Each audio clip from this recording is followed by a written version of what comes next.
Hello, moms in real estate. This is a totally different kind of live. So I'm really excited to be here with two of my amazing friends. So you guys are all here for She Builds Teams, which is where Erin and Rebecca are going to teach you all kinds of amazing things. There's 8 pillars to go over if you're thinking like, should I build a team in 2026? Or maybe you've already started to build a team and you're like, this isn't going the way that I thought, and I feel like I'm flying by the seat of my pants. So we're going to go over so many awesome things today, and I'm really glad that you're here. So let me introduce everyone. Hopefully you guys know me by now. I've been in the group since it started, but if not, I am the founder of Moms in Real Estate, and I am the founder of Hello Culture, and I help female real estate agents with building communities for network expansion.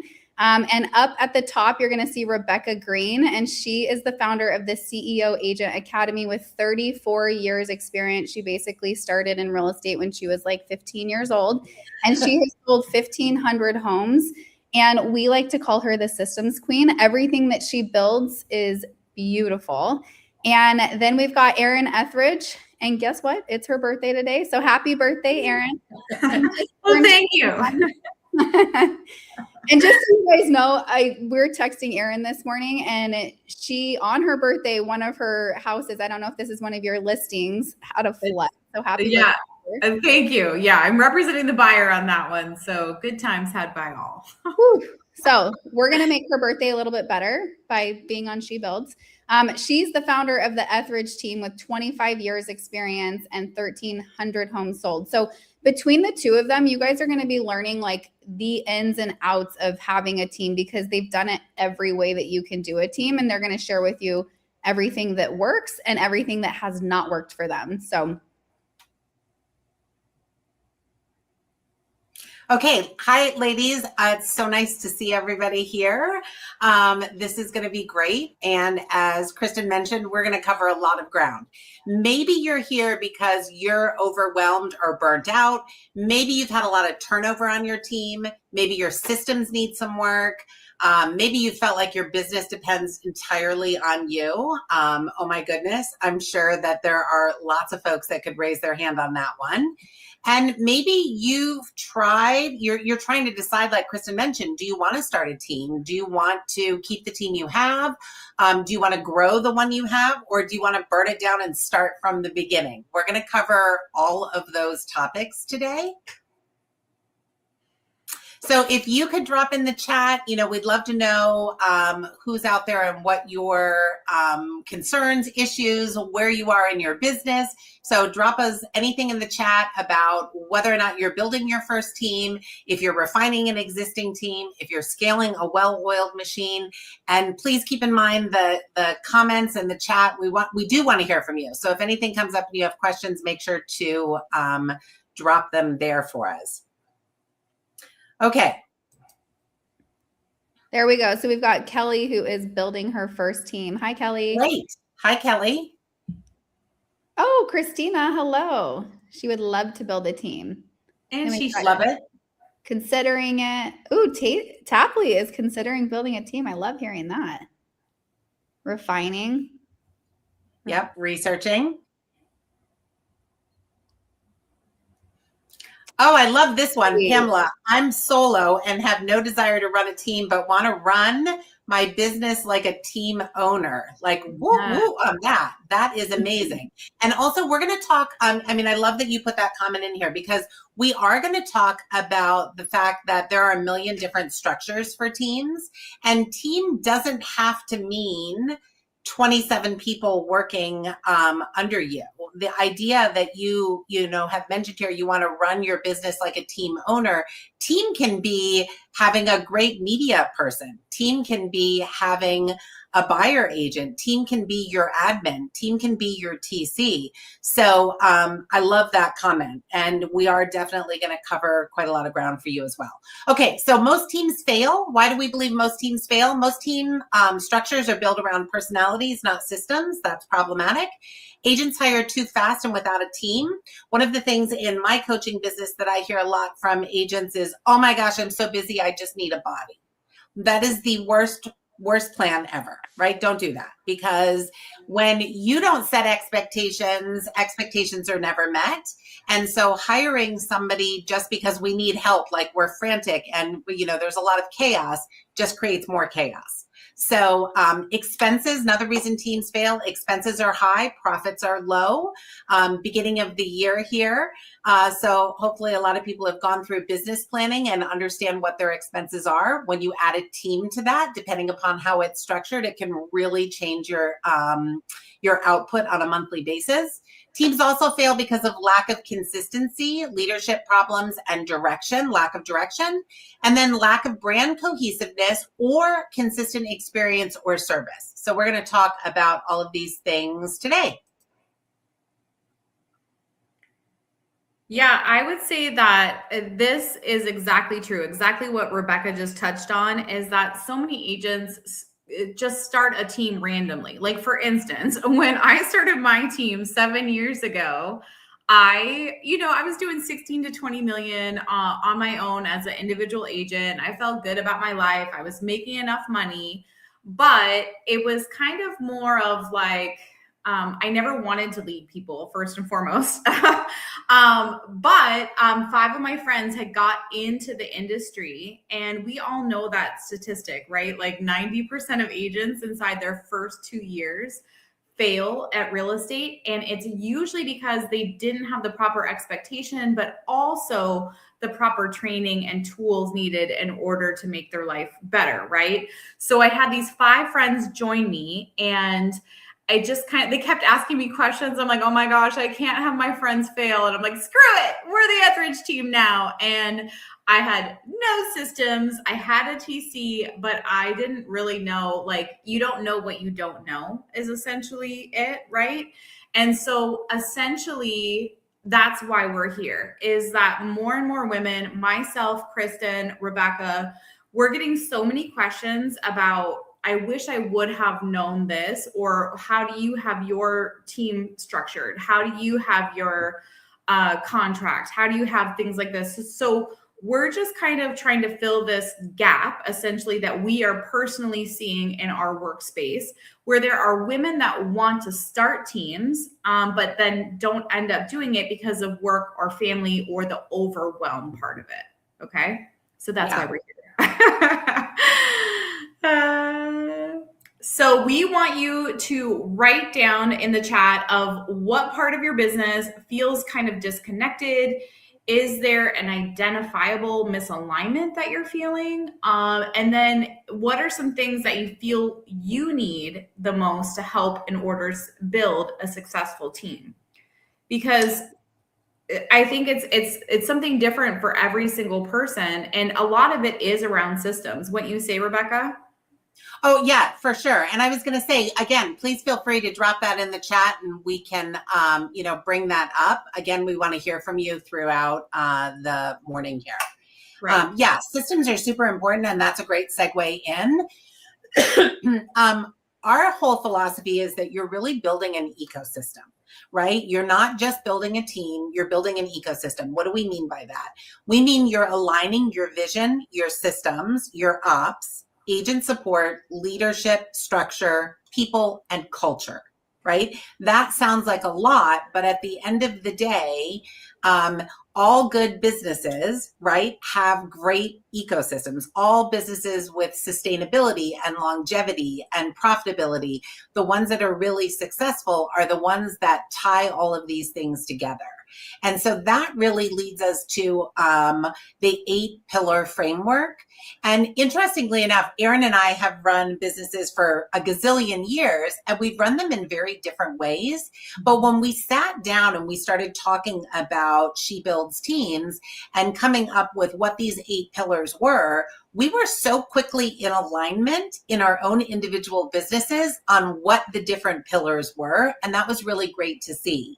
So pillar 1 is vision and structure. 2 is team roles and responsibility. Contracts and compensation. 4, systems and SOPs. Then marketing and branding, training and onboarding, culture, leadership, and retention. And then our last one is growth and ancillary services. Okay, Pamela says, lack of systems, underutilizing my CRM and email marketing. Love that. I'm not a big personal, lover of social media, but I do love a good email marketing campaign. And connectivity to marketing online. Love all of that. Workflow was another one that we saw.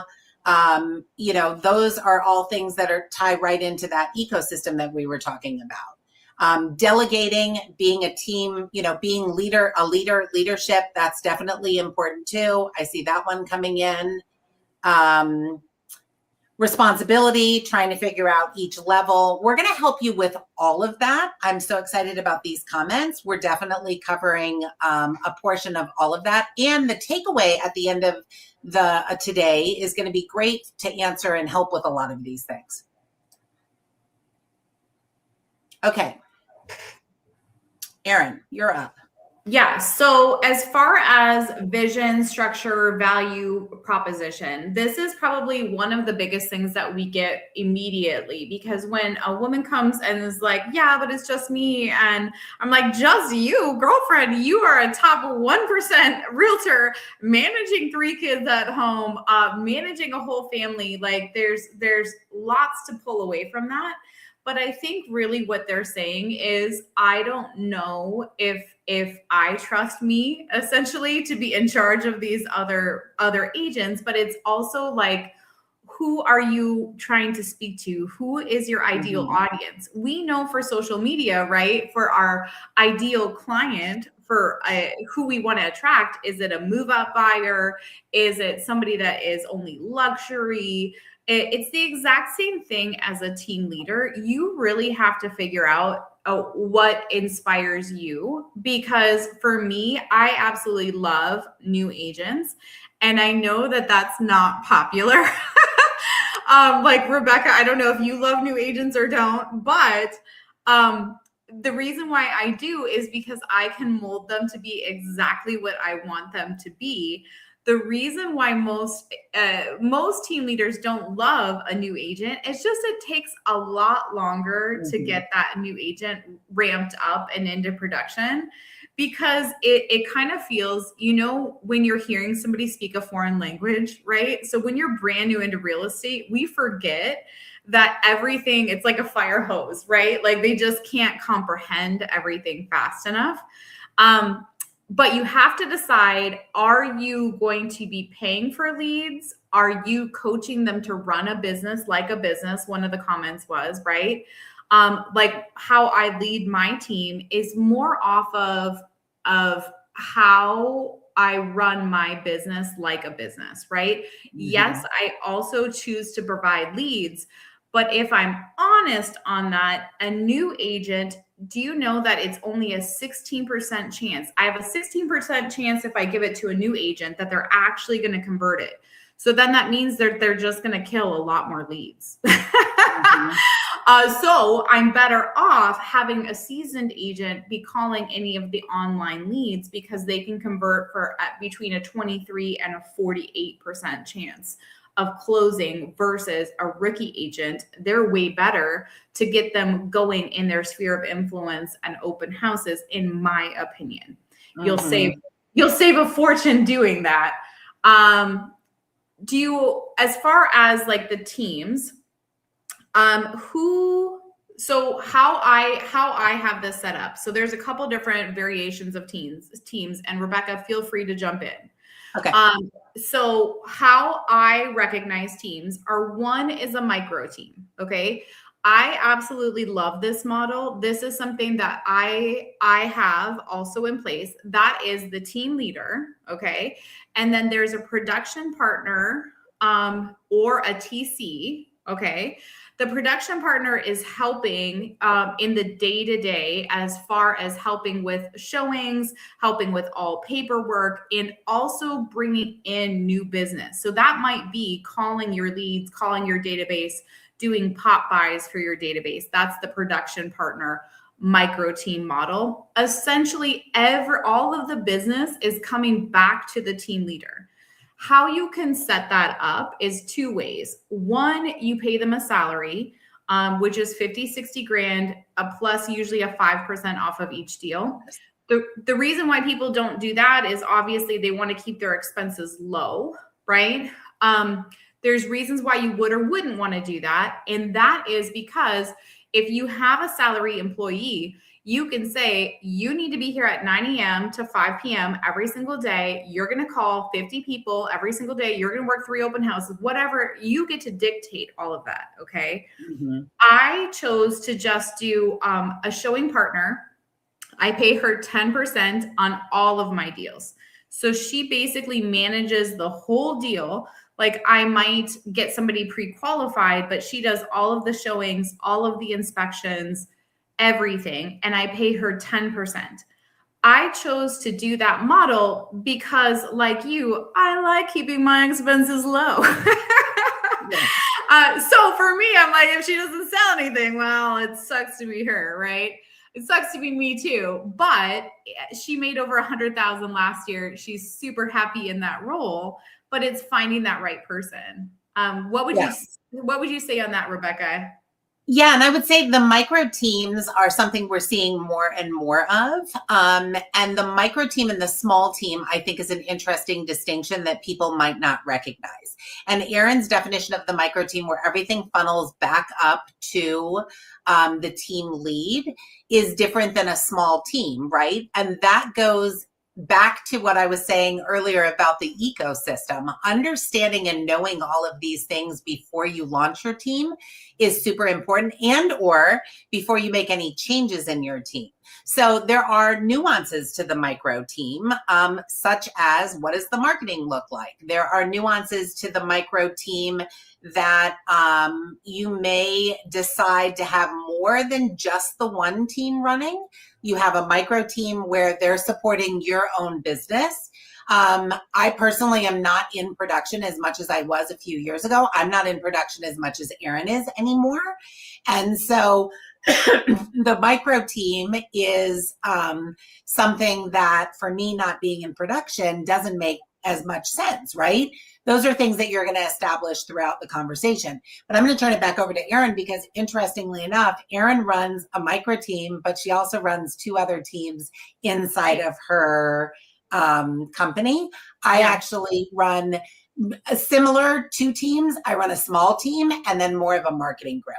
So why don't you talk a little bit more about your other team structures? Yeah. So a small to mid-sized team, you guys, really it's 5 to 15. It kind of switched inside the last couple of years. Now these mega teams are usually 50 and more, where it used to be 20 or more as far as the mega teams. So volume wise, I lead a mega team, but now I've scaled that back to be 9 agents right now, but we're still doing quite a bit of a volume. But essentially, they're running their own business. They have to pay a percentage into me. And I have my micro team that is out doing the work and bringing more money in from my side because I make more money that way. If you choose to do a small, medium size or a mega team, so usually these mega teams, you must have some kind of a lead generation thing, whether that is Zillow, Google, Realtor.com leads, right? What you say, Rebecca? Yes, you're for sure. You're spending the mega teams are really production based, and the mega teams, their P&L, their business planning looks very different. They are heavy on expenses on leads, but they have enough agents to run those leads through. And so that's a really different, it's a very, very different setup. Yeah. So how I have my team is at a 70-30 split and a 50-50 for deals I provide. And then obviously all of my production and what the production partner brings in, that's at a 90-10. I let her share 50-50 if she brought her own, where other people wouldn't allow it at all, or they would only, give her 30%, let's say. And I know for people that have been in the business, they're like, who would work for 30% or who would work a whole transaction for 10%? It always amazes me because all that she's worried about is how much money is she making? How much money did I make the year before that? And she's taking a bet. She's betting on herself also that that's going to continue going, right? So there's different ways that you can kind of set that up. But then I also have, I have my micro team, my mega team for volume wise, and then I have a marketing group, or I call it an indie team. The reason why I set this up was really because I saw a need. So on my elite team, I only allow full-time agents, because if I'm going to invest my time and money and resources, and we're doing client events and I'm sending out cards on your behalf to your database, and if I'm spending all of this money on you, I expect there to be that level of commitment, right? So the indie team is kind of more, I set it at only 10%, and it is all of like a Slack channel, and then I just have templates essentially, right? Like they are not getting a ton. They do not call me to deal doctor or something. Like I don't want to hear about what you've got going on with your transaction or anything like that. And then they get all of the recordings from my team meetings. So if they chose to come onto that, then they have the access to that. But it's really that they're part of a community that they can ask questions, but they are independently working and doing their own work. They just wanted to be able to have that access. So usually that's a part-time agent, lots of moms, like people that might not be able to go full-time into real estate, but still want that support or to be part of something, right? Yeah. And my marketing group is similar in the sense I look at the marketing group like I'm providing access to tools, resources, marketing, strategy. But as Erin mentioned, there's no deal doctoring that goes into that. And the deal doctoring, when you have a team, and anyone out here who is considering building the team, that's actually one of the biggest portions of it. Agents join my team and have historically in the past because I just get deals closed. We don't have sale fails. That comes with experience. I've seen 1,500 transactions. Boy, I've seen almost anything, right?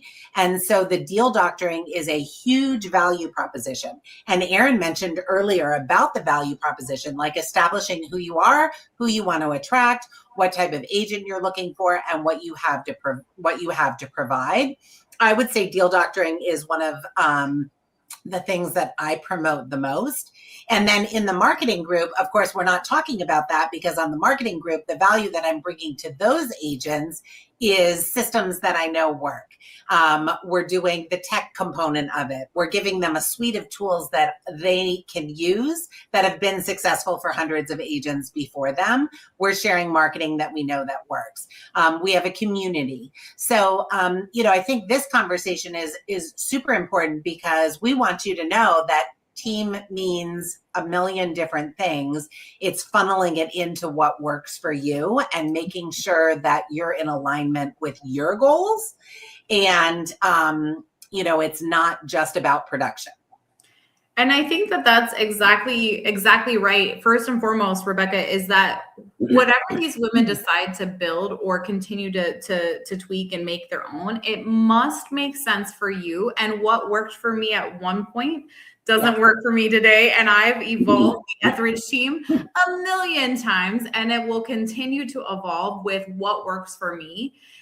I do wish that somebody would have stopped me early on, though. Like, can we just talk commission? Because compensation of the team leader, what I originally thought, remember I was telling you guys that I brought in my 5 friends and I'm like, oh, you can just pay me 10%. Like it's good. Anything's okay kind of a thing. While those 5 agents started taking more and more of my time away. And then I wasn't making as much on the production side. Right.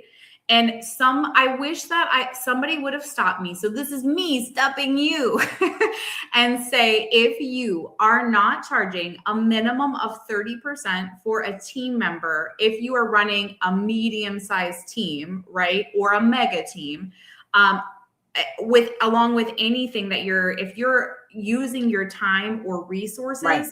because a truly profitable business, you must make 22%, like 22%. And the only way to do that is averaging that 30% per deal. So how I do that is on their transactions is 30%, but some of them are going to be 50-50 because I've provided that deal for them. Right. Yeah. Yeah. Yeah. And I think just as this slide says, one thing to remember, like Erin talked about mistakes, one of the mistakes I made is we were doing, consistently 70, 80, $100 million a year. I was very focused on production and very focused on GCI. And that's not where you should focus your energy. You should focus your energy on the profitability. I come across a lot of agents that are doing 70, $80 million a year. And you think, whoa, that's got to be, huge income, but their profit margins are incredibly low.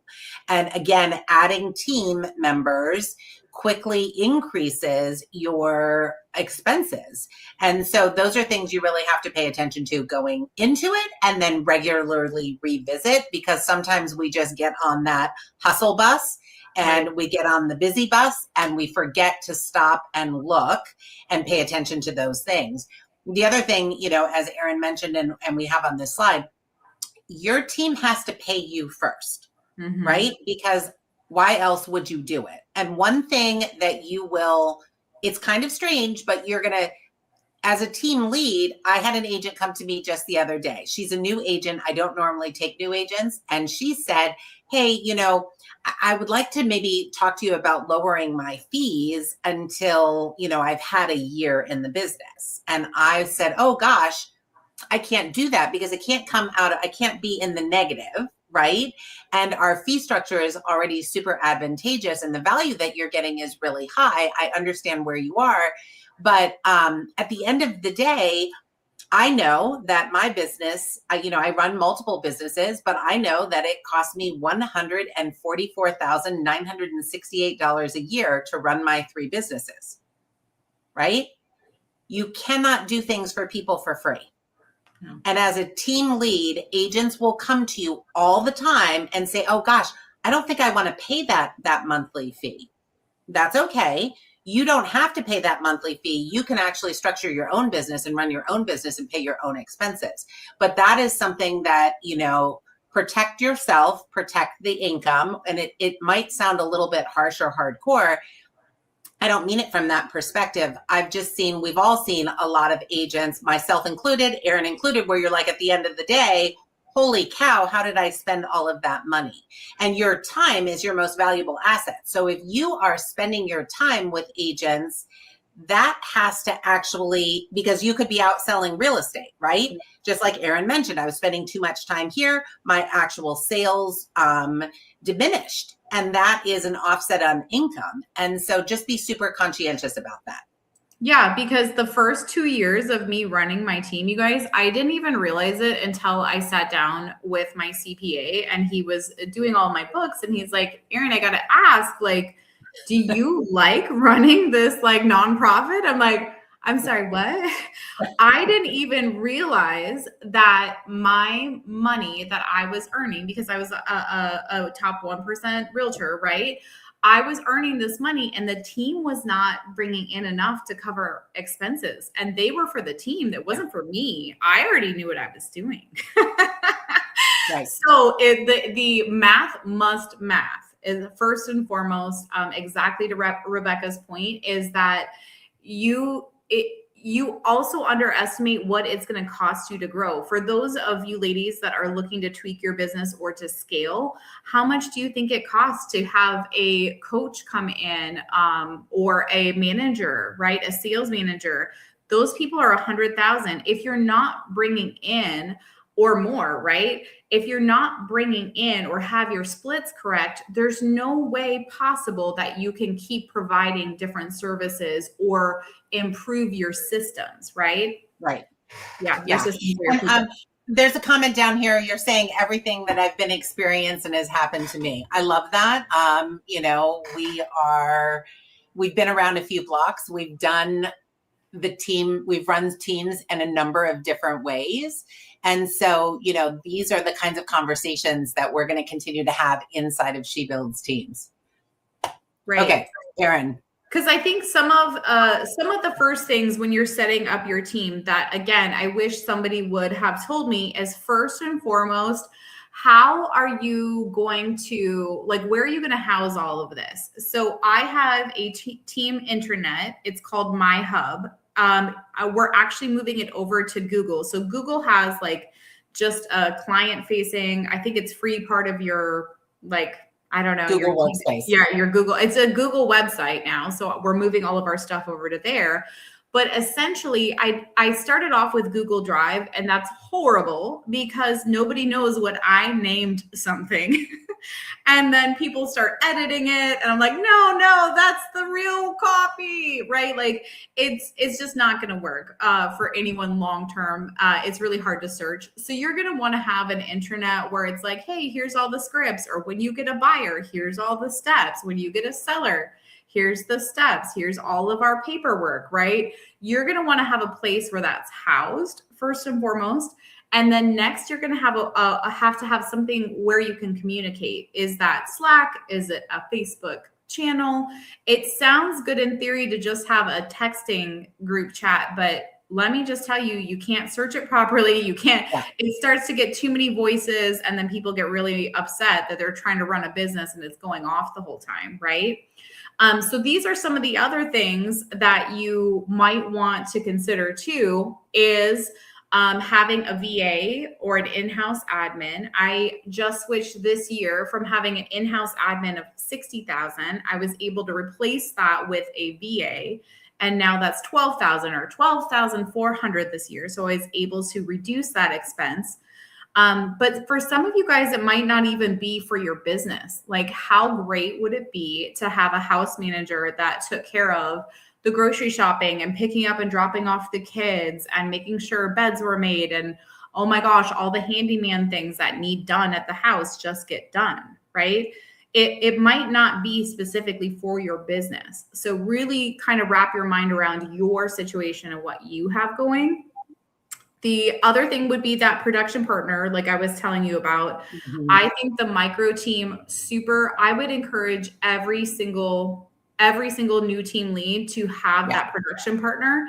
And that's really to insulate your money and your business, because it's very easy to keep having all of these people ask you questions. Well, you only have so many hours in a day. And if you're spent, hanging out with these agents, and then you're not able to make these phone calls, well, then your business does start to dry up. So for me, it's a really good way to insulate your own business. The other thing would be, and I know Rebecca has an in-house staging. She even has as far as all of the stuff for it, right, Rebecca? That's a whole other business. That's one of the 3 businesses that I run, which is why, part of one of our pillars is to talk to you about ancillary businesses. And so, I decided staging was really important for my business. It was also a value add. So going back to one of the earlier conversations about what's your value proposition, for me, my value proposition was deal doctoring, having great marketing and in-house staging that we're able to offer to clients at no upfront cost. So, super important to identify all of these different roles and know that there might be more to it than just the production partner or just the showing agent. But to Erin's point, going back, and we've got a question here, going back to the production partner and the showing agent, the question was, is the production partner your showing agent? You'll hear those things interchanged, those terms interchanged. It's important to establish, is it just a showing agent? Because a showing agent typically just works on the buying side, right? They're a buyer's agent, a showing agent. A production partner is really somebody who is an extension of you, in my opinion. And although I'm not in production as much as Erin is anymore, I do have a production partner. I have an agent on the team that I've been mentoring and coaching. And for the deals that I still bring in, instead of referring them to other agents on my team, she and I will work those together. And so, you know, yeah, because Tamara, how I define the difference, because exactly what Rebecca was leading to is how I define the difference. A showing partner is somebody I might need from time to time. Like, for instance, I live in the East Valley of Phoenix, okay? It can take an hour and a half to drive to the West Valley of Phoenix. I am not going to go there or do that, right? So I would pay a showing partner or showing agent $25 an hour, or $25, 25 to 35 is the average going rate to show property. And then it can be anywhere from a 500 to a 5% bonus on anything that they actually wrote an offer, got accepted, and it went through. But that person is typically not managing that whole transaction. Like, they're just showing the home, and then you're responsible to usually write the offer, do the home inspection, do the BINSR, you know, negotiate, do the whole process. That person is usually just kind of a person to just show property, right? A production partner for me, exactly what Rebecca said, is that it's an extension of me. Like, this person knows my database inside and out. They know who my friends are. They know who my repeat clients are. They go and drop off pop-bys with them. They're physically inviting them to all of our events. We are on the same sign together. We are one brain. Yeah. Essentially, yes, right? So that's what my production partner is for me. So I hope. And there are other teams that we've worked with where they have a buyer agent and then they have a listing agent. So they have somebody that works with them just on the listings and then another person who works just on the buyers. It's really up to you. There's no right or wrong. It is a great kind of segue into the next topic, though. Whatever you decide, you have to have a contract in place. So whichever of the, you know, people you pull into your space, you have to make sure that, you know, the contracts are just like selling real estate. We wouldn't sell a house if we didn't have a contract. It's the place where everyone goes back to if there's a question or a concern. And everything is great, ladies, until it's not. And that's the last thing you want to have happen inside of your business. So, you know, when we talk about oh, she froze. Where'd you go?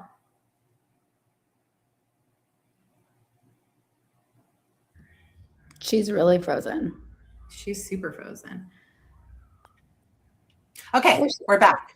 Sorry about that. Whatever the positions you decide on, you want to make sure the roles and the responsibilities are really well laid out. You also want to make sure your compensation structure is something that is very clearly identified: splits, bonuses, fees, salaries, whatever it might be.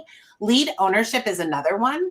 You know, Erin just mentioned about, we talked a little bit about the production partner being an extension of us.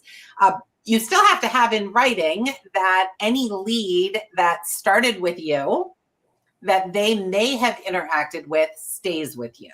And so lead ownership in a contract, that's one of the things that I see missing from so many contracts that I've reviewed in the past. And that's a really important one. Expectations and standards, accountability and consequences, right? You know, again, going back to no one has time to run a business for free, right? And so if standards, you know, have not been met, or if production is not at a certain level, you have to discuss the consequences up front. You know, I have a team minimum. I have a minimum number of transactions required for agents to be a part of my team. That might be something you consider also. If an agent has a really off year, and 2025 was off for some of my agents, I'm always going to have a conversation about it, but at least they know what the expectation is going in from a production standpoint. You also need a termination clause, confidentiality and non-solicitation. And then when we, you know, mentioned earlier about like, what are you providing to people? Write it down, have it a part of your contract. The systems, the tools, the resources that you provide. Does your team have access if you have a TC, or if you have an in-house admin, or if you have a VA? Does anyone, you know, does your team have access to those things, right? Are they able to use those people and use those resources? You've got to make sure it's spelled out. Okay, we had a question about willing to share the team contract. We don't have team contracts on today's mastermind, but we will be sharing somewhere along the lines of 8 to 10 different contracts and different options inside of the intensive that we're doing. The caveat is, of course, we're not lawyers. And every state is different. I've shared my contract with agents that I've mentored over the years, but always say, go to an attorney locally because, Erin, great example. Erin and I compare notes and are chatting all of the time. What's allowed in Arizona is not allowed in Oregon most of the time, right? You guys have way more flexibility than we have here. So yes, we will be sharing some contracts, not today, but you got to make sure you run that through somebody local. So compensation plans, another part, a big part of contracts and something we get so many questions on. To Erin mentioned earlier, at a minimum, you need to be averaging 30%. I have a 15% plan, I have a 50-50 plan, and I have a 70-30 plan. I also have a 60-40 for anything that if I have a lead and I give it to an agent, it's a 60-40 split. So taking all of those things into consideration, my average collected commission for the agents on my team is 35%. And so that's in alignment with, Erin saying you've got to average that 30%. There is no right answer except you have to be profitable. That's the only, non-negotiable there. Splits actually are built after your business plan. And I know that might sound strange, but your split should be based on what you're providing. So the mega teams, for example, where they are spending, some of them, hundreds of thousands of dollars a year on leads, their splits look different than my small team splits would look, right? And you don't know that until you've sat down and done your business plan. Like, what are you offering? You have to understand your expenses. You have to understand the value. And then you establish your commission splits. Where it gets a little bit wonky is when a team lead says, oh, I'm going to do, a 10%. I'm going to make so much money off of these agents because I'm going to collect 10% on everything they do. That'll be an extra $100,000 a year, right? Erin's production partner makes $100,000 a year collecting the 10%. You can't really establish if that's going to work or not if you don't understand your expenses and you don't understand what you're giving to those agents, because I can tell you that 10% in some transactions, it's $1,200. If you're paying the TC fee, for example, and your TC fee is $500, now that's $700. And then if you're paying their monthly CRM fees, for example, even if it's just $30, I think the $30 purchases here and there are the ones that kill us, but right? yeah, add up. Yes. We think, oh, no big deal. We'll just pay their CRM. It's only $30. But when you start adding that up and you have 6 or 7 agents, now all of a sudden you've got a $12,000 a year bill. So you've got to understand those things first before you establish the compensation plans, right? You also have to understand from your production standpoint, like, are you going to continue to produce? And what does that look like? Are you looking to shift some of your business to other agents on the team, like I've been doing over the last 3 years, and what does that look like? But compensation plans, again, we're going to cover quite a lot of conversation about that. And inside of the intensive, we're actually going to help attendees build their complete compensation plan out. Okay, systems and operations. I know we've mentioned this a lot, and Erin touched base on you've got to have like that central repository, but I can't stress this one enough. Systems and operations, while you say those words to a real estate agent and immediately they think lots of 4-letter words because operations are not sexy. I get it. I get asked to speak at events all the time about operations, and I always follow like the marketing guy who's like full of flash and all of this jazz and like, look at this, isn't this great? And I'm like, wah, wah, wah. I'm going to talk to you about your operations. But they actually create freedom. And at the end of the day, building a team and having a long-term plan should be about creating some freedom for yourself, right? Creating some time freedom, creating some financial freedom, and understanding that if your business stops when you leave, you don't actually have a business, you have a job. So systems and structure help fix that. And let's just go back to who you hire, what you offer them, and all of that. If you are running a team and you are still responsible for 90% of the money coming in, then I would say that team structure needs a revamp, right? So your business plan should look, if you're in production, your team's production, right? And you need to establish a healthy split or a healthy percentage of what is what. So for example, at one point my production was 2/3 of the income coming in on my team, and the 5 agents on my team were 1/3. I immediately recognized that's not the business I wanted to run. I wanted it to be the exact opposite, where the income coming in was 2/3 generated from my team and 1/3 of my own.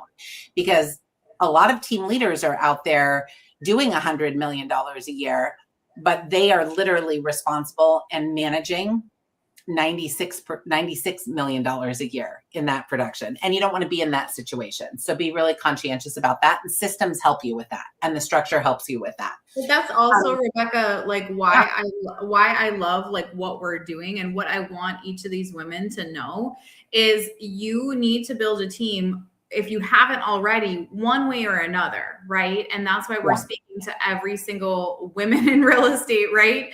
Is because we just think that we can and should do it all, right?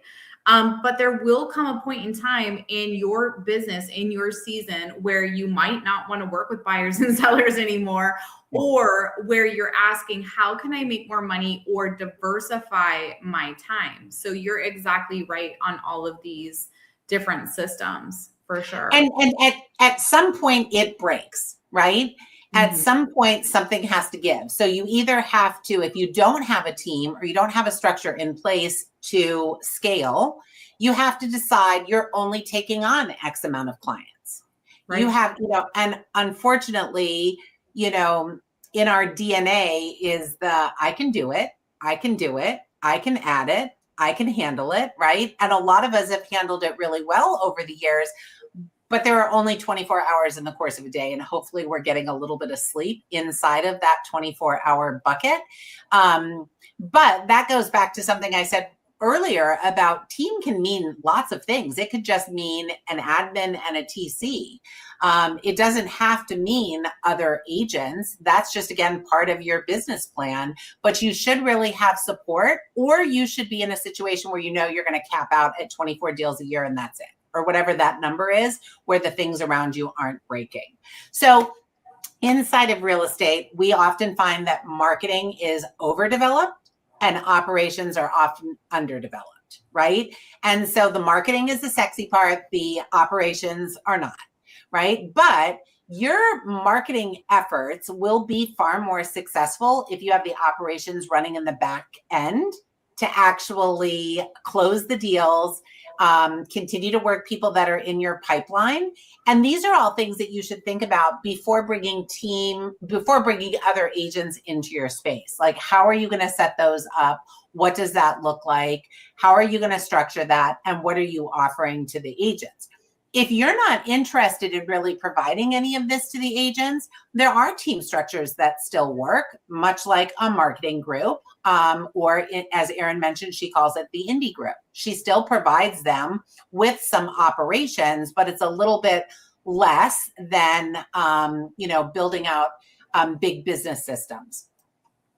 At the end of the day, consistency in your processes are kind of non-negotiable too, right? That repetition inside of your processes creates confidence, and the team consistency elevates the quality of services and creates such a strong brand identity that it should help you add agents over time, right? Our systems and processes ended up leading me to 10 agents that were referred to me. I've actually never recruited agents. I have always just gotten referrals for agents looking for a team, or agents have picked up the phone directly based on our interactions in a transaction or interactions with somebody on my team. And so, that comes from the consistency in the process, and that repetition allows your agents to move in a more confident way. Erin mentioned, new agents. And I don't dislike new agents. I shouldn't have said, oh no, I don't want new agents. I've mentored and coached a ton of new agents. And at that place in my career, I loved it. Things change, we evolve. And so at this stage, I want an agent who's been in the business a couple of years because they understand a lot, right? Erin mentioned you get a new agent, they don't know what escrow means, right? Every term is something new to them. And so, giving your agents, circling back to giving your agents processes that they can feel confident in is going to help from a management standpoint and from a leadership standpoint, but it's also going to help them get more deals closed. So super important there. Because one of the things that I did, Rebecca, and why I still love new agents, do they take longer to get up and running? Are they sometimes super annoying? Yes. But what we did on our team and what these women should consider using is Loom videos. If you have to repeat yourself more than 2 times ever on anything, I'm talking how to pull comps, how to write an offer, you record it on the Loom video, and you just have this library, and the admin can, if they're like, hey, how do I pull comps? And then my admin just is like, did you check the Loom library? Or here you go, and sends them the Loom. Right. So sure. Everything's already been set up. And that's the same thing for my TC, for my showing partner, for production partner. I meant everything has a video behind commonly asked questions so that they can also reference it if it's 10 o'clock at night. No, I am not trying to write an offer with a new agent then, right? Yeah. Yeah. And so that's also is like a really big deal for me. Yeah. And yes, 100%. We have the same thing inside of my business. And for everyone here, think about if you're new to team building or you are considering it, start recording things now. It takes no extra work to pop the Loom on, or you can do it with a screen clipping tool, lots of different ways to do it. It takes no extra time to actually turn that on. Oh, there goes my camera. Sorry, everybody. It takes no extra time to turn those things on and start building the library where you can show other people. Caveat there, just make sure you save them with a name that you're going to remember or that somebody else might search. Okay, technology, we want you to streamline your tools to scale. Technology should make your life easier, not more complicated, right? Before you add new tools, you should evaluate what you already have. And if there are problems that they're solving, if not, maybe you need to make a change. But I think agents in general, when you're a solo agent, you can change whatever because it's just you. From experience, your team is not going to want constant change. That's going to create anarchy. It also creates so much more work for you because you have to retrain everybody on the new systems. So be thoughtful about the systems that you have in place that you'll extend to your team, beforehand. So what kind of systems are we talking about?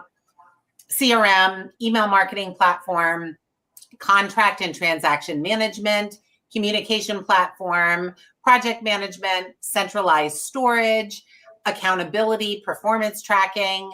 This might sound like a lot, but we're going to help you simplify what tools to use where you can do several of these things inside of one platform.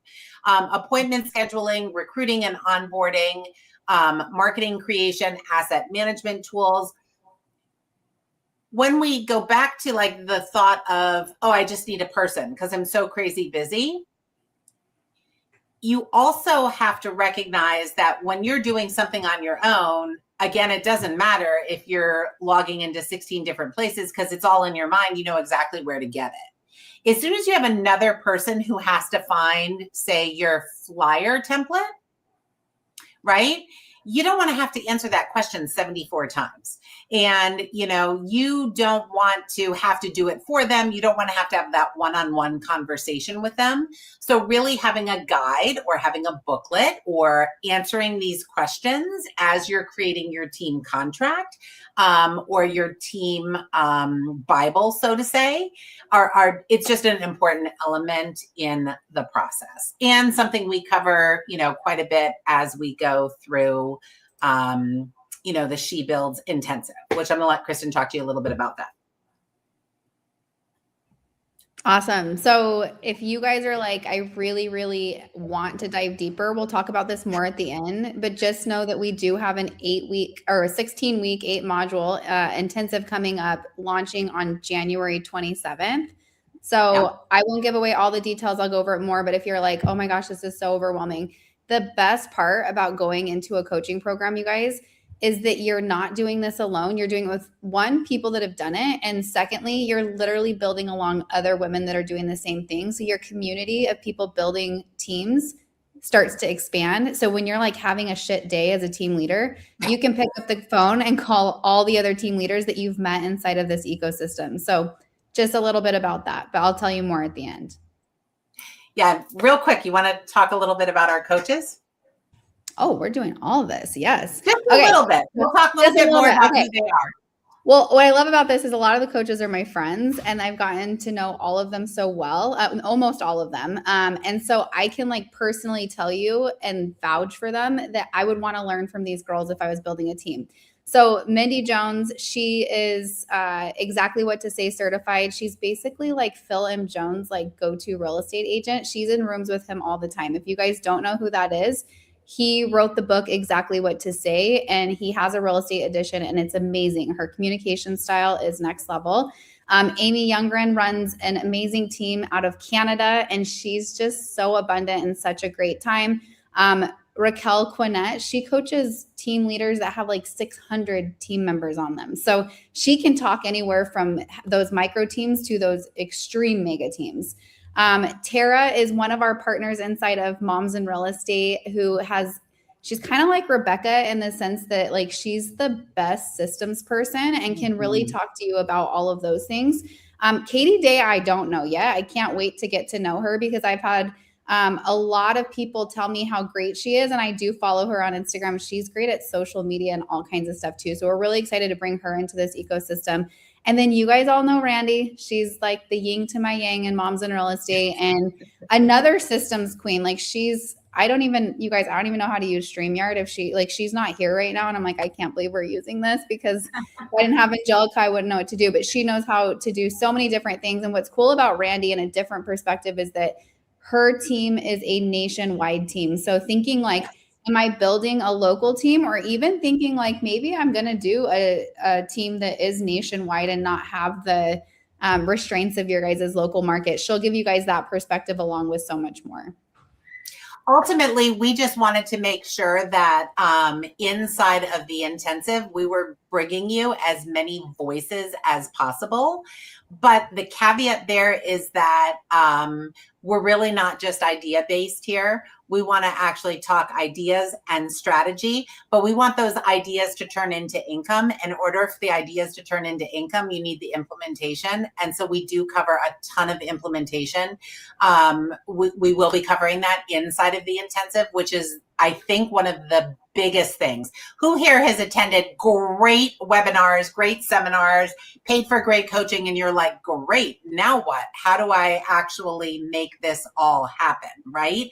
And so that's a big part of what we'll be doing inside of the intensive. Okay, branding that attracts the right people. We're going to talk just a little bit about this, but branding from a different level. We're not talking about branding as a creative experience or exercise. We're really talking about as a business decision. So what do we mean by that? Every branding decision actually flows into your operations, your commission plan, your expenses, your recruiting, and your retention. The branding is actually part of the value proposition, and it also is part of your guidelines and your framework for the team. So for example, on a branding front, all of my agents are required to use the @Selling Portland Real Estate email address. Erin has set it up differently.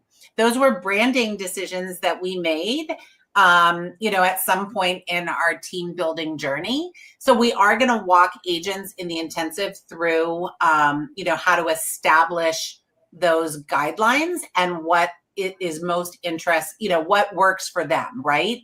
For me, it was more of, it wasn't a control thing. I just wanted my agent partners that were working with my clients. I just wanted that ease of understanding and remembering and knowing email addresses. Again, no right or wrong decision, but it is part of the marketing that you should establish up front. You should also intentionally decide how you want your team to show up in the market, right? So Erin chose Erin Ethridge, and I'm going to let you actually talk a little bit about that, whereas I chose not to use my name for my real estate team. Yeah. So when I had decided, first and foremost, remember, I just decided in a flash, right? And then secondly, Google at that time said that people trust family names more because it's kind of like the law firms are always like Stratton and Stratton, right? And like the Etheridge, like Erin Ethridge and the Erin Ethridge team, right? Like, so in my opinion, that's just it was easy to do that. And because it wasn't trademarked, right? So that was easy for me, but I totally love and respect, because there's a certain amount of agents, right, that don't want to be on the Etheridge team because they don't want my name, even though it's well recognized in the area. But they would love to be part of Selling Portland. What is it? Yeah, Selling Portland Real Estate was what Selling I decided. Portland Real Estate, totally. Yeah. Where they like the name of it. And then, yes, to Rebecca's point, she chose to do hey, you have to use this email address. And mine, I wanted the freedom for my agents to be able to brand themselves. They must brand with the Etheridge team, and they must use my colors on the signs and all of the paperwork and everything. But I wanted them to brand themselves, because if you look at any big corporations, they have 3 or 4 different logos and branding next to it. You just don't notice it because Coca-Cola is the biggest one, let's say, right? So I allowed them to brand, but they are required to use my number that I provide for team leads and for all of the leads coming in, and their personal ones. So basically it's connected to the CRM.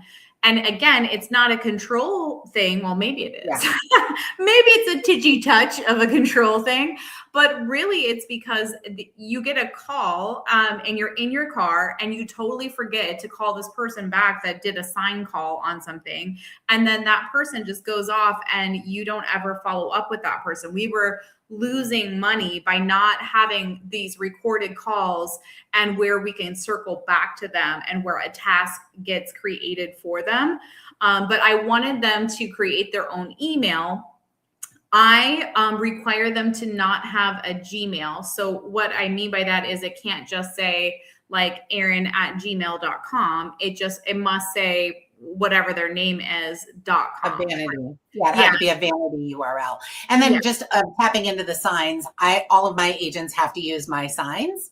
And then also, but they do have sign writers that have their name and telephone number on them. Again, no right or wrong. These were just decisions that we made somewhere along the line. And so we want to bring those front and center, because it's not something that you necessarily think about until an agent says, oh, I want a different sign, right? Like you just don't think about those things until it comes up. So the branding, and you can see how that is a branding and marketing element, but it actually ties into your contracts. And so that's something, again, when it's just you, doesn't matter. You can make changes, but when you have a team, you've got to identify these things up front. No right or wrong. We just want to, bring those things front and center. Same thing goes for signs, business cards, marketing elements, buyer's guides, seller's guides. How do you want those things handled? They're just decision-making decisions that you have to make at some point. Yeah, so back to attracting standards and vision, it's also when you already, and some of you ladies already have an established team, but what happens is that once you get that new team member up and running, it's always when they hit the 5 or 6 million mark or 2 years or longer on the team before they're like, well, what the heck do I need this lady for? Right? Which in my opinion, I am providing a lot more. They'll have to pay for those things outside of it. But where teams fail is that they don't have a clear path for like runway of like the next step. Like maybe you can get a showing partner, or we do a 50-50 part of your showing partner or production partner or whatever that might be. Or I think, Rebecca, you have a tier system, right? Yeah. So sell 24 homes, you get this, you pay this. Yeah. If you sell 48, you get this, right? Yeah. To keep people around longer. But yeah, and there is, to your point about what happens when you've coached somebody up, right? Like you've brought them to a place where they're like, oh, goodness, I don't need the team anymore. You're going to have that. So just set yourself up and know that that's going to happen. But, you are also, I have an agent that's been with me for 13 years. Mm-hmm. Right. That's a really long time in the business. It is setting yourself up for, helping agents figure out what the next step is. And that tiered commission plan gives them something to continually work towards.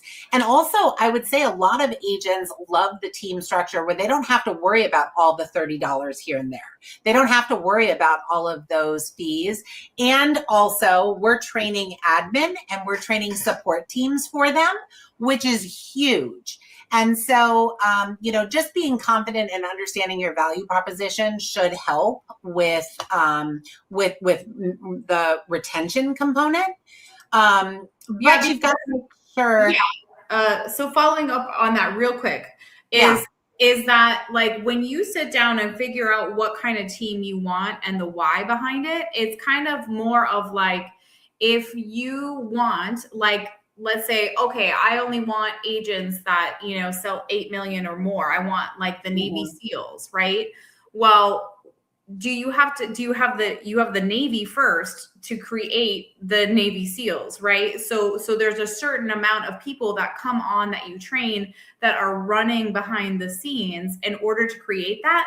But also once you get enough people, and I think it's usually the 10, 12 mark is where this starts happening, is that you'll get people that are selling, 3 million, and then you'll have a 15 or 20 million producer, and a donkey doesn't want to run with a horse, right? Mm-hmm. Like they want special treatment. They want to be alongside another horse, right? Because if they're only, like looking down or helping the people next to them, of course they don't want to stay for very long, right? And also to tap into that, the three of us were on a call with a team lead last week, and she has a $24 million producer. Ladies, does that sound about right? Yeah, who's really sucking all the resources.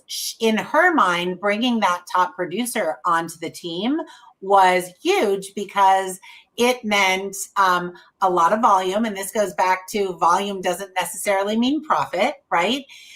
So she was really excited about bringing this top producing agent on, only to realize, and she thought the top producing agent has been doing 40 deals a year, 40, 50, like 40 plus deals a year. So she's not going to need much. She's going to be self-sufficient. So I can also bring her on at a low split. The team lead quickly recognized that the low split, even though her volume was there, was not profitable because this agent actually was sucking resources.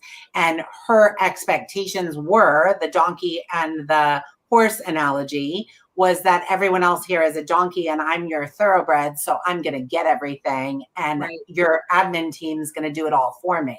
And the team lead was like, okay, what do I do now? Yeah. Right? It was a bit of a pickle.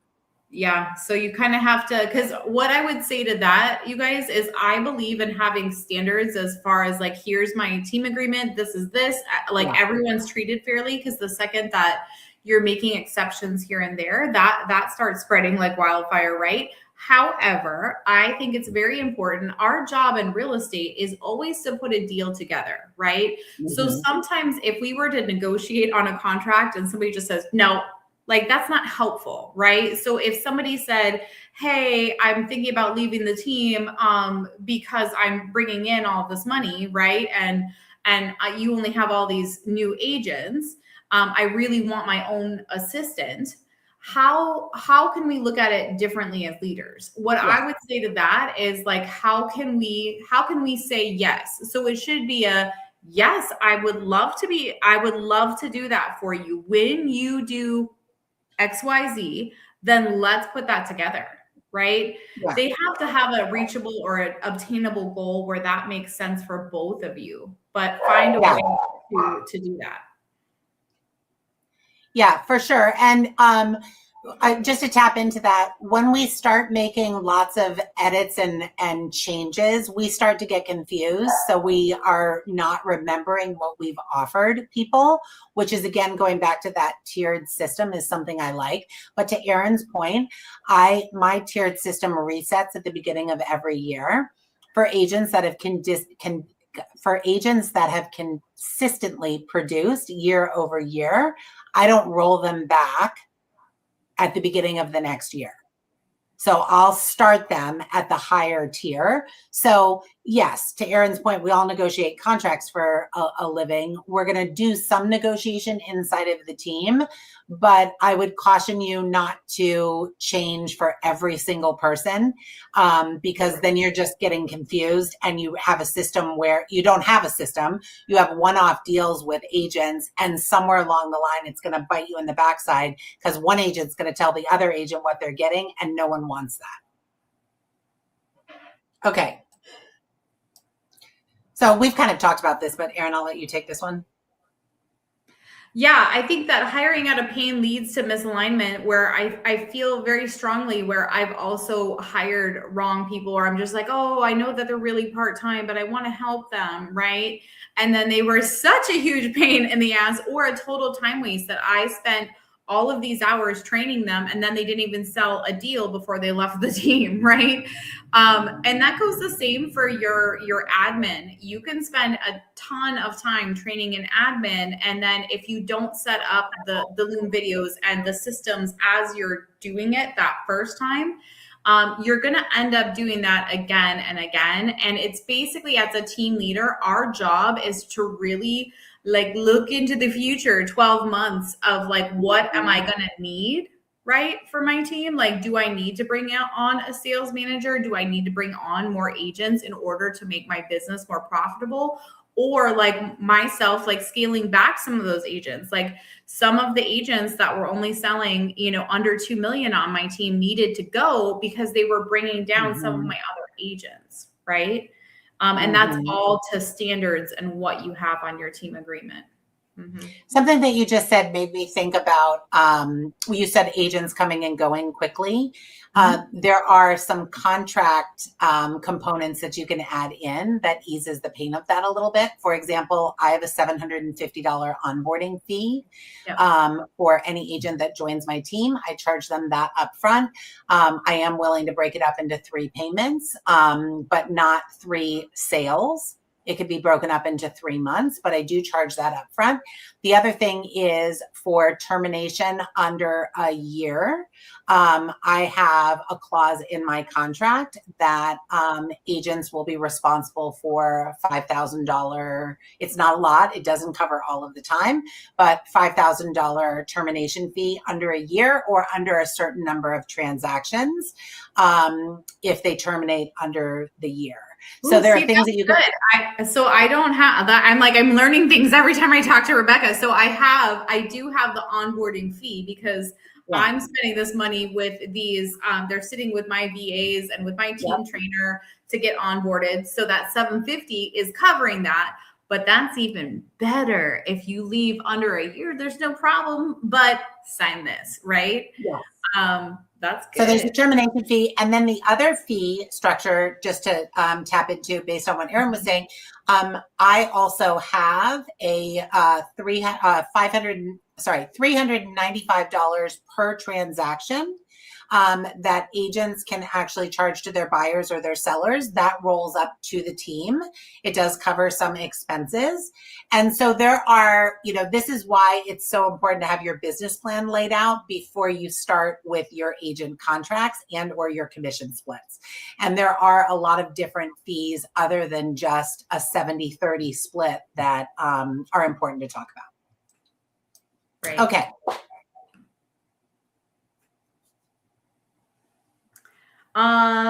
This one I just had for training that hire for culture and clarity and train through systems is you want to have watch me, and then the hardest one that we have to do is the watch you. I absolutely hate watching somebody screw up the script so badly, but it's very important. And then watch me, and then watch you, and then they go out on their own. Right. Yeah. Once they've perfected it, that's when they're able to go out on their own and do that. And then magnetize through your messaging. Are you a small team that gets one-on-one attention? Are you a mega team that has all of these leads? Like, who are you? But don't just change from one because one agent wants something. So one of my friends came to me and she's like, oh my gosh, I wanted to attract this top producing agent and she wanted a better split and she wanted me to provide leads. So I did, but now I'm drowning in this bill every month and she's not calling the leads. Like, don't move for somebody else, right? Again, it comes down to what is important to you. And just super stand your ground on what you've built, because otherwise it's a recipe for disaster to go off of what somebody else might want. And then just be clear on expectations, right? Even with your admin, they should know how they win. Like an admin, a TC, any of those people should make you double whatever you're paying them. So if I'm paying my admin $60,000, $120,000 a year, they should be able to free up my time or to bring in other money with referrals or whatever is mapped out. They should know how they're winning. Same thing for agents is that they came to you with a belief and to understand that the value that you sold them on, and you just need to have that follow through.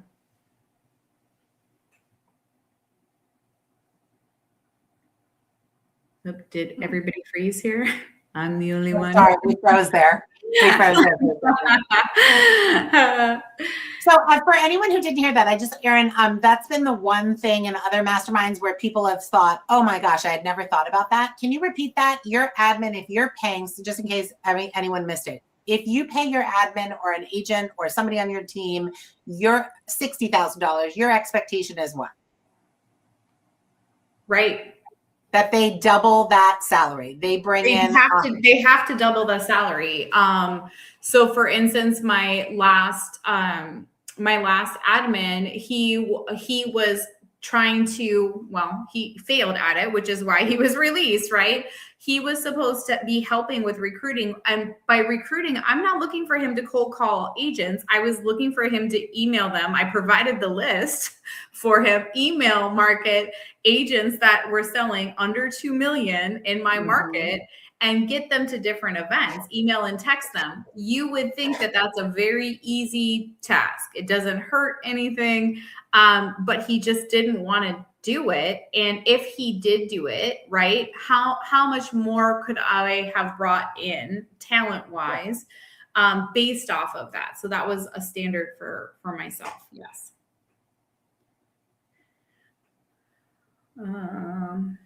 I have different notes on this one, Rebecca. I'm on a different role here. I don't know. Well, we could go right into it. I know you know how to speak to this one. Culture without accountability isn't culture. Totally. It's absolute chaos. You have people disrespect. I had friends that would just disrespect me showing up late to meetings, which I absolutely can't stand, because that means that they're showing up late to clients that they weren't doing. We have a standard where they have to make a minimum of 50 phone calls. Also, anytime that somebody speaks negatively or like, oh, if I win this listing, like my whole team will respond back, when you win the listing, right? Like that is a culture. That's part of that culture. But it has to become ingrained in that, where even in my team chat, I don't want new agents responding, even if they know the answer to something. I want one of my seasoned agents responding to a new agent's question, right? That's a culture, just something that we've created, because otherwise, I mean, you can end up with chaos very quickly if you don't have those rules in place. But more importantly is actually enforcing those rules. And that's what's hard. Without a doubt. And that's the leadership component. You know, we have a lot of agents that come to us and say, I want a team. And when you start talking about the leadership component, they're like, I don't want anything to do with that. Or they are so passionate about the leadership component and so excited about it, but they still don't understand all of the different nuances that go into it. And yes, I mean, the last thing you want is, I'm sure somebody here has been in a brokerage situation where the culture was awful, right? Teams are so much more intimate. You want to make sure that that's definitely not the case. You want to make sure that you have a group of people who are willing to participate and willing to help other people, inside. Yes. And for a team leader, I do think it should be the quarterly calls with each person, or maybe it's once a month with each person if you have a very small team, right? And then a PIP, it's a personal improvement plan.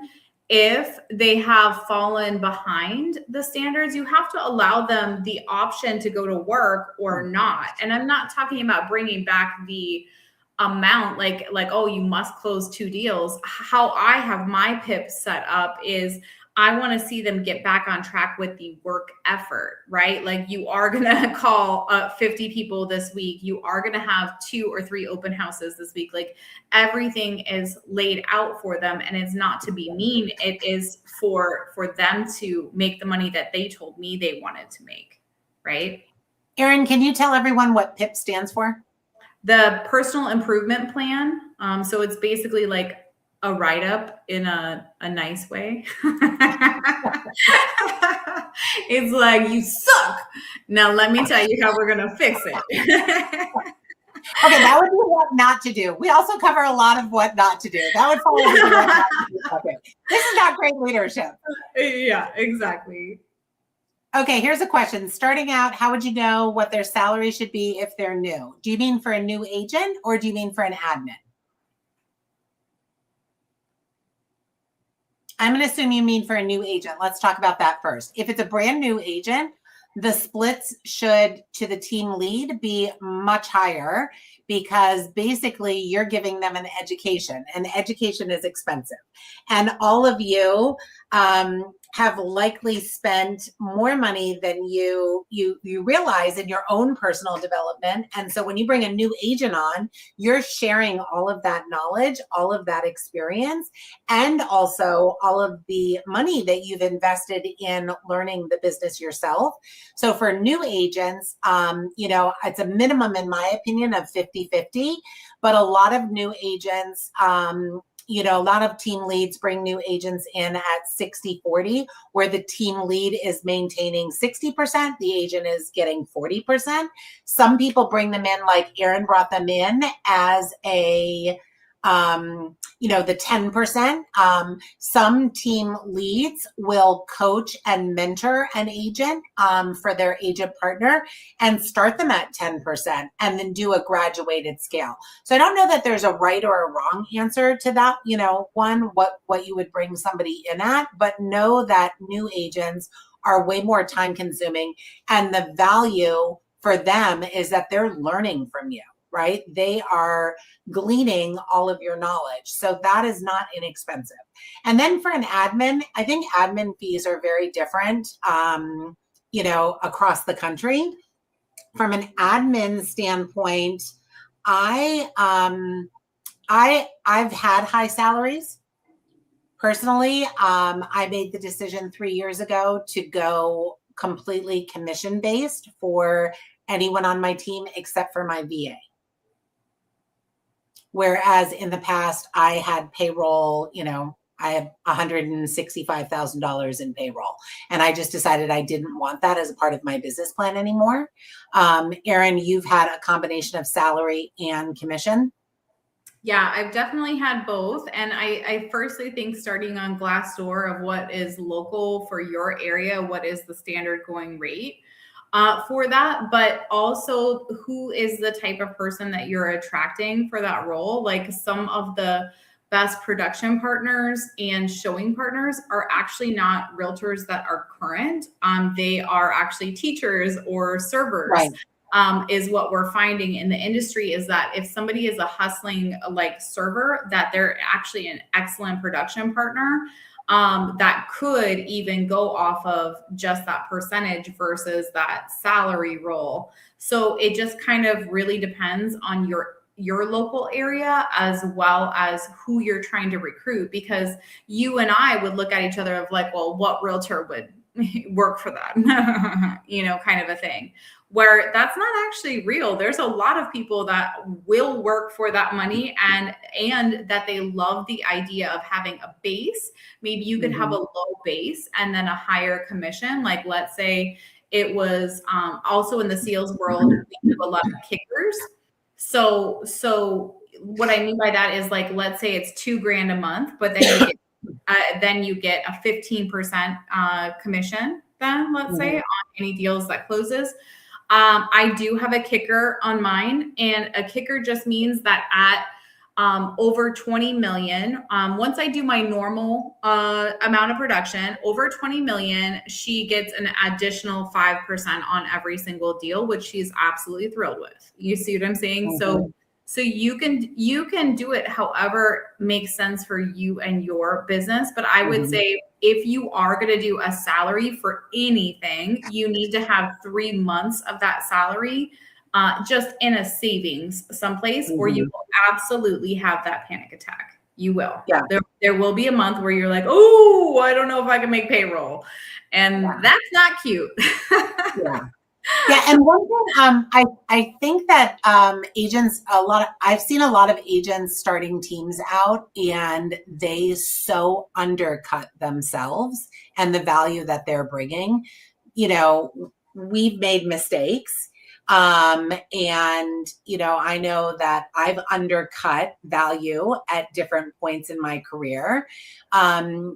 You don't want to do that, right? You want to understand your worth. Just like when you go into a listing appointment, you really have to understand your value and your worth. And so that comes into play when you're establishing a cut or a salary for a team member or an agent. Here's another thing to remember. Lots of people, like Erin said, well, who's going to work for that?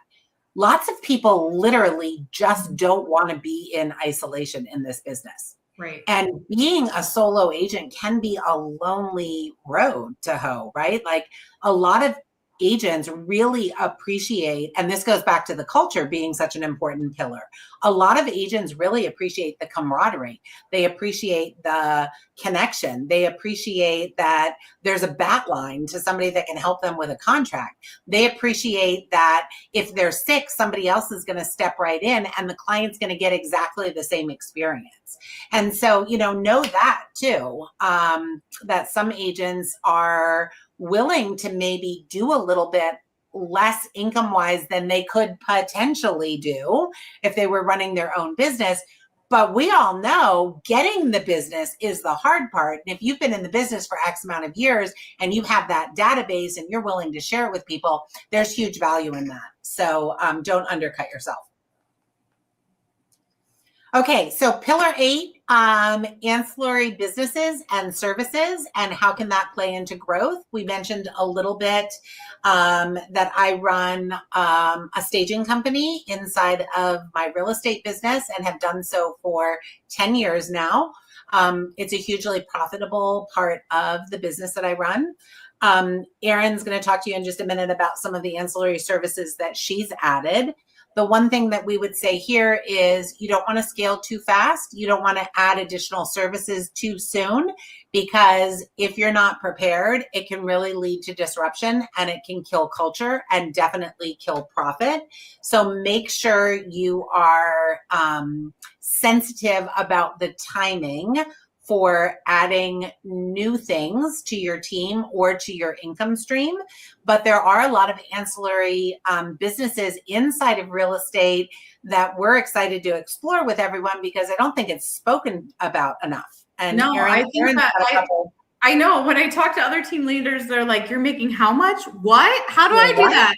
You know, so I don't think that it's talked about. And there's lots of different ways, everything from title, from mortgage, from insurance, and also like staging and things like that. There's other ways to make money in real estate. And first and foremost, before we go too far, please check with your state. And I am not an attorney and I am not giving you financial advice, but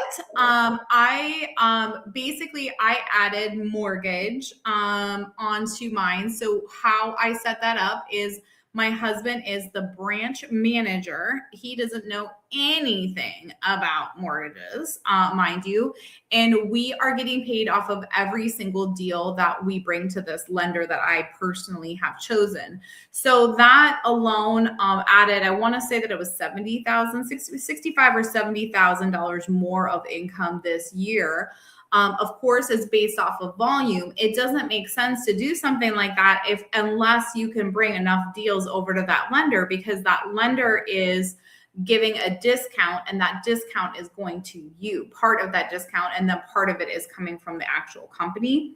And what people don't realize is a RESPA is a this for that, like you can't do this for that, right?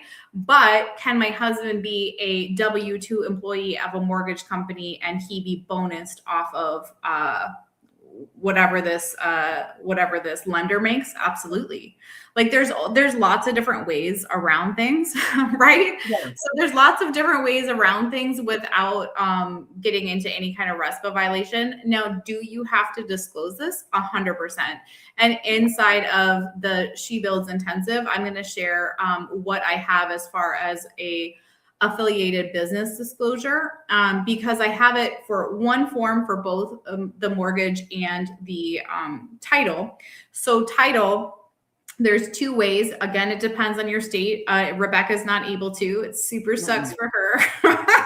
But for me in Arizona, I am allowed to either be partner of a title company, or I can get paid a moxie for advertising for that title company. So my title company pays me $24,000 a year to advertise their services on my website. I have to maintain a certain amount of leads coming through that because it's counted as marketing dollars. Does that make sense? So those are some of the ones that I personally have added. I'm looking into insurance. It just hasn't penciled out well. But if you think about how many times we refer out insurance, I mean, there has to be a way to get paid off of that, right? I just haven't liked the situations that I've found so far. So that one's to be continued, but Rebecca's really got this eye and she's got somebody for her staging business. I don't have anyone like that. And I don't want to take on a storage unit of stuff. So that won't be one that I add, but she loves that. And her daughter loves that. So perfect. Because your ancillary services also provide value to your agents. So, in-house lending, in-house title, in-house staging, it's also something for you to attract to, because not all other team leads have that. And there are a bunch of different ancillary services. Mortgage, Erin mentioned mortgage, real brokerage, for example, you can actually be a part of mortgage and make money off of that. If you're in the right structure, just, being in a position where you're benefiting from agent attraction, things like that. The ancillary services is something, Erin mentioned $60,000, $70,000.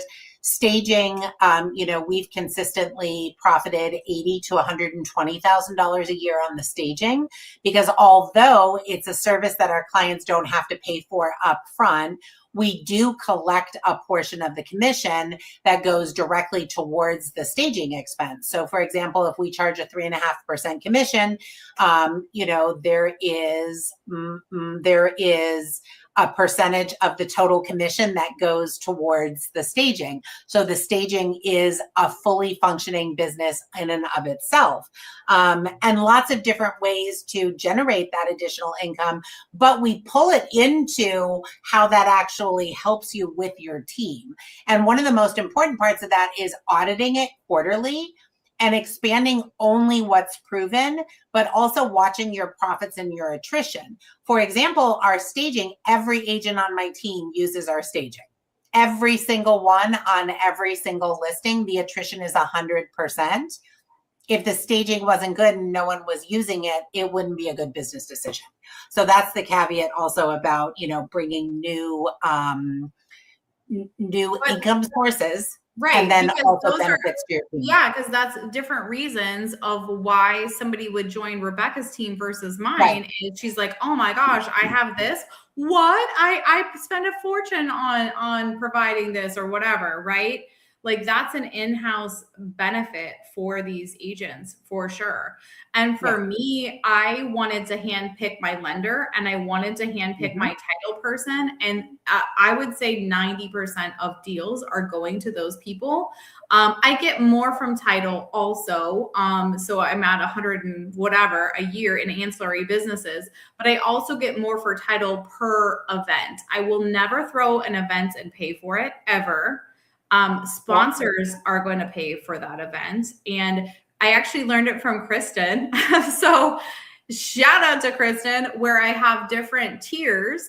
It's like, oh, hey, here's a home inspection company. Here's a home warranty company. Like I'll only have one per event, but it's $250 for you get your name mentioned on our sign for this, up to $1,000. And the $1,000 one will get the whole list. Will get mentioned on social media 5 different times and emailed out to the clients a total of 3 different times during that time period, thanking the sponsors and being able to interact and be part of my event. But I will never throw a movie theater event, a pumpkin patch party, and those are all $3, $4, $5 grand a piece, right? Why would I pay for that personally? I love that.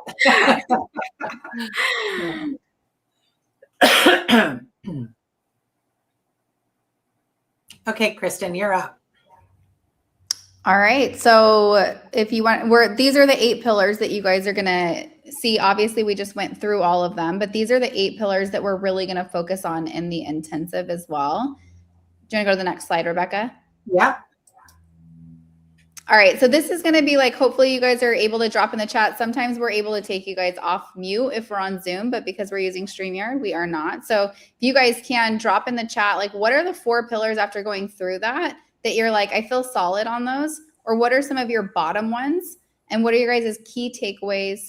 And what questions can we answer for you? Yeah, I'll put the 8 pillars back up so everyone can see. Yeah, I definitely want to know key takeaways, because the more that you talk to other team leaders, they feel the same pain and speak the same language. And if anyone is on this and it sounds like we're speaking Spanish, you for sure need to be part of She Builds. And it is because you don't know what you don't know, and you have to take it step by step. But to Rebecca's point also is that we didn't want to create another course or another event that you just go to and nothing happens from it. You are absolutely going to leave having these things in place because we have VAs working with you to create your your contract and your SOPs and all of these different things that we're going to talk about, that you will leave with a full system of all of these 8 pillars. And that will reduce your time from, maybe 10 years to, 6 months. And also a ton of money. Yeah, a ton of money, a ton of time.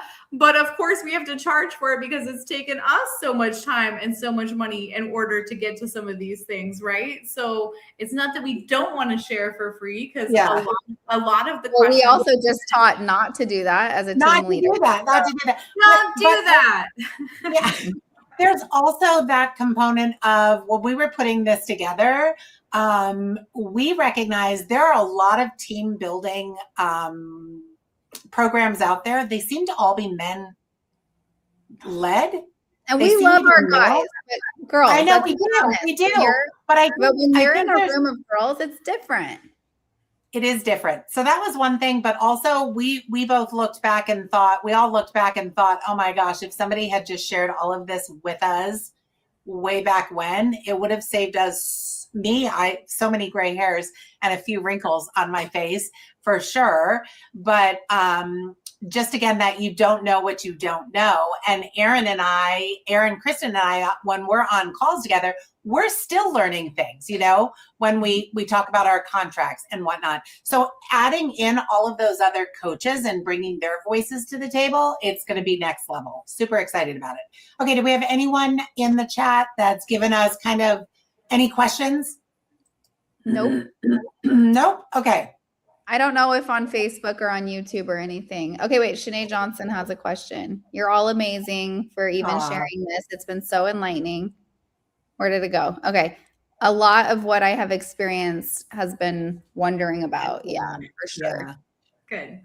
Good. We do have tools and giveaways though today that'll help you get going. Yes. So there's 4 resources for you showing up and investing in yourself today. These are actually so good. So the first one is the business planning workbook. This business plan is a business plan that I've used inside of my team building for many, many years. A lot of it starts with asking yourself a lot of questions. And those things are so valuable when you start building out what you want your team to look like, right? So, just on the screenshot here, first part is a financial gut check, because running a team is not inexpensive. It doesn't have to be expensive. And we're going to talk a lot about that as well. It depends how you structure it. We're only teaching agents how to build profitable teams, but you want to make sure that your financial house is in order. So there are a lot of different questions in the business plan. It's not just I want my team to sell 36 houses a year and I want to make an average commission of $12,000 per deal. The business plan is much more than that.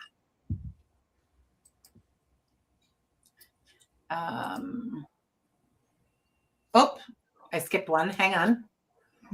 Okay, there you go, Erin. So the handbook is clarifying different roles for the team, expectations, and accountability. I really found that all of my new team members, along with my staff, really needed to have what that expectation looks like. Like, yes, we have freedom of speech, but I don't need you posting crazy political things on social media, like things like that. So it kind of clarifies like what exactly that they are doing, their expectations, and what that accountability might look like.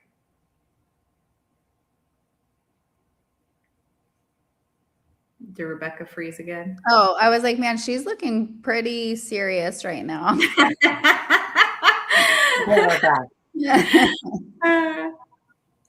Okay, sorry, I timed out there for a second. The team handbook, Erin, did you already cover the fact that every paragraph in there is based on some bad situation happening?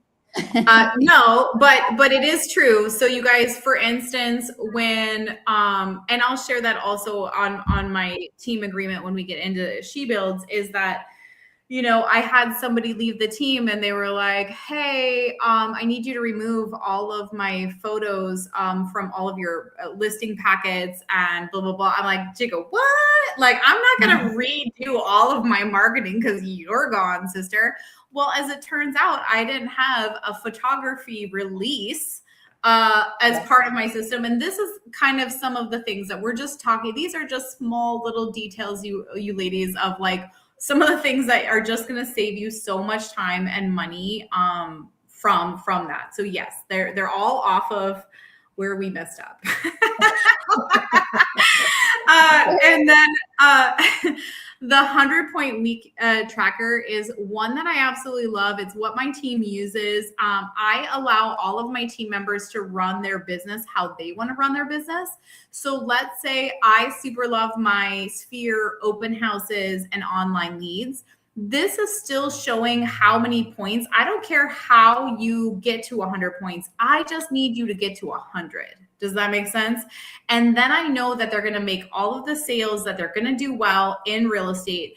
But you can have this be as simple as a Google Drive that gets text out every single day. You can have that, like, it very simple. You can have it inside of your CRM. Like, there's different zaps and things that will go back and forth. There's lots of ways to put this, implement this in your own way, or you can, of course, print it off the old-fashioned way. But my team absolutely loves this because they get to run the business how they want to, and they know that we're just holding the accountability to points, right? Mm-hmm. Mm-hmm. And activity. I mean, Erin has created a culture of activity, right? Correct. That is definitely an important component, because I'm the old saying, activity breeds activity. It definitely relates to real estate.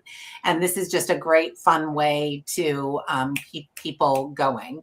Okay, yes. The next one up is Leadership Communication Pack. The communication touch points with agents is different than with clients, right? It's different than it is with your lenders or your vendor partners. And so we've created kind of a bullet point of key communications that you have to have with your team. And those things involve at the hiring stage, at the firing stage, at the review stage. It's just quick notes. We'll expand upon this inside of the intensive, but this is just to get you thinking about different conversations that you might not have had yet inside of your business. All right. So inside of the intensive, we're going to have live working sessions. We're going to have complete team structures, compensation plans, documented SOPs, operational workflows, team business plan. I mean, you guys, this is insane. Training systems, onboarding systems, leadership framework, accountability framework, 12-month team marketing plan, growth plan, customizable marketing suite, clear tech stack, and support for your implementation. A lot of good stuff. All right, and we already went through in the middle, so just in case you guys missed it, we're going to have Tara. She actually has an amazing, I will put the link in the bottom of this in Moms in Real Estate in the comments, but she actually has an amazing, she does this virtual conference every year, and it is next level. So I'm going to make sure to invite you guys all to that. She is awesome at systems, like I said.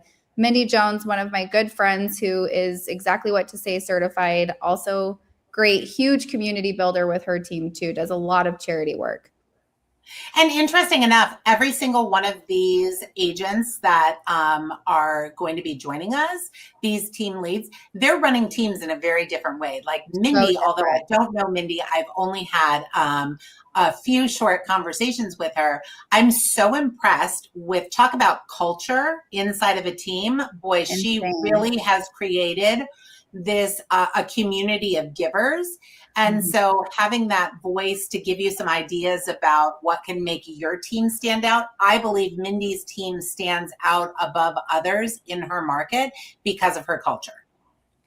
Totally.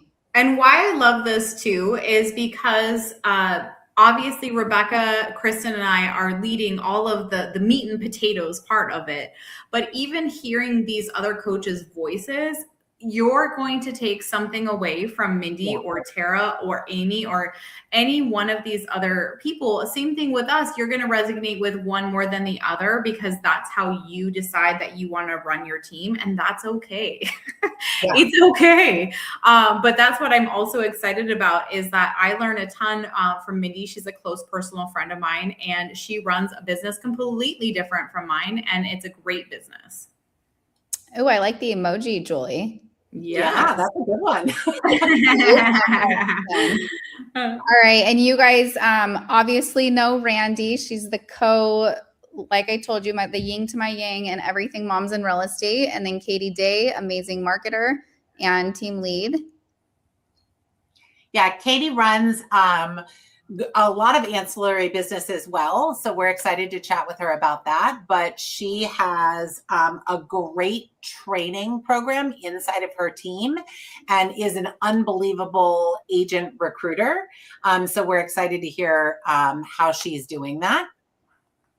And then Raquel Quinnett, she is a real estate team leader coach who is coaching people from micro teams all the way to teams that have 600 plus agents. And then Amy out of Canada, who has led her team into 1.5 billion in sales since 2017. So super impressive. And consistently hitting those marks, which is really great. And how big is her team, Erin? Do you know? On Amy's? Yeah. Amy's is 25 people and it's all referral only. There's no leads at all. And the vast majority of them have been with her for 7 to 10 years. Yes, which is amazing. That is crazy. That's amazing. Yes. Okay, so here's the details, girls. It's 16 weeks. It's 8 modules. It's 8 implementation days, and it's 1 complete blueprint for $5,997. That was a mouthful for me. And it gives you 6-month access into our private Facebook group. And we have a bonus VIP retreat option as well that will be in August. Super excited about that. And we have a discount for the first 10 people that sign up. It is $1,000 if you use the code MC25, and you'll go to shebuildsteams.com. And you guys, if you are like, I have more questions, and obviously it's kind of hard through a live class, I would just suggest reaching out to one of us. You guys we're all on Facebook right now, obviously. So shooting us a Facebook message. You can connect with us all on social media. Or if you go to shebuildsteams.com, you're going to see all of our profiles and how to contact us on there. Yeah. Kristen, because we're live here, do we have email addresses for everyone so that we can share all of the resources? So if you registered, then absolutely, we will get you guys all of the resources. If you're just like scrolling in Moms in Real Estate and you stop to watch this, or if you're on YouTube, you guys will have to reach out for those resources and I will get those to you. Okay, good. Yes, because we want to make sure everyone has something to walk away with. Yeah, those resources you girls have got to get. They are amazing. Yeah. And I am excited. I'm super excited to actually have that implementation, Rebecca, because like it's too easy for us as moms and as women. Like life just gets in the way, and then we intend to get things done and we just don't get them done. And with this, we have these VAs that are trained to, sit down with you and be able to say, you'll be able to say, hey, these are my things that I think are really important to me. And they'll be able to craft all of these items that you're going to need for your team. And you're going to walk away with a complete system. If you know yourself, I am super ADD. This would have been exactly what I would have signed up for and done, because otherwise I just kept going to event after event, or worse yet, I would pay for course after course and then be like, oh, that was really smart. Yeah, I'll do that sometime. And then life happens. Exactly. I mean, that's the thing I think we hear all the time is like, get in the room. And this is like your opportunity to get in the room and to literally build out in the 16 weeks what the framework of your team looks like while building relationships with other people. And again, like Erin was saying, like, you have Rebecca and Erin who have built these amazing teams and have different perspectives, but we have so many other coaches that have different perspectives in there. And you might build a great relationship with one of them, and that person becomes like somebody that you can reach out to. So that's a huge, huge piece you need to think about. And I think every year it's like, how are we pushing ourselves, and I was just telling my son this yesterday. We got a coach in football and he's a pro ex-football player. And I told him, I'm like, all the time in life, like, you want somebody that's pouring into you so that you can move to that next step and whatever it is that you're trying to achieve. And so I'm excited because, I just invested in a coaching program for 2026 for what I'm trying to do in my next step. So if this is something that you're like, I want to build a team and I want to do it the right way, this is a no-brainer. It's honestly super inexpensive for what it is, and you will definitely see your money back. We are also making it super easy that if you're like, okay, that is a lot of money for me, then you can break it up into a couple payments. So we'll go into that option with you if that's something you want to do. Yeah. And then I'm going to tap into one other point about the implementation. When we talk about implementation, like, what are we actually talking about? We're talking about fill in the blank for your contracts. We're talking about done for you handbook, fill in the blank with things that are specific to you, your team, and your location. And our VAs will plug it in and deliver you a completed guide. When we talk about buyer's guides, seller's guides, and recruiting guides, they're all completely editable. So again, you fill in the questions, our VA will create it for you and send you a draft version. So really the implementation, like, we are definitely, we want agents that want to get shit done on this. Like, it's about getting shit done, because no one wants the idea. Everyone wants the income from the idea. And so we've broken it down and is easy to tackle snippets as possible. Yeah. So thank you guys so much for being here. And again, reach out to us if you guys have questions. My Instagram is at Hey Kristen Cantrell. Rebecca and Erin, do you guys want to say yours? Yes, I'm at RebeccaGreen.co. _Ethridge_team. Awesome. All right. Dossie, I connected with you on Instagram too, so you are welcome. I love that I have so many chapter leaders on this call. I'm like, wait a minute, you're all wanting to build teams. I'm going to call all of you. Perfect. I'll see you guys later. Bye. Thanks everyone. Bye.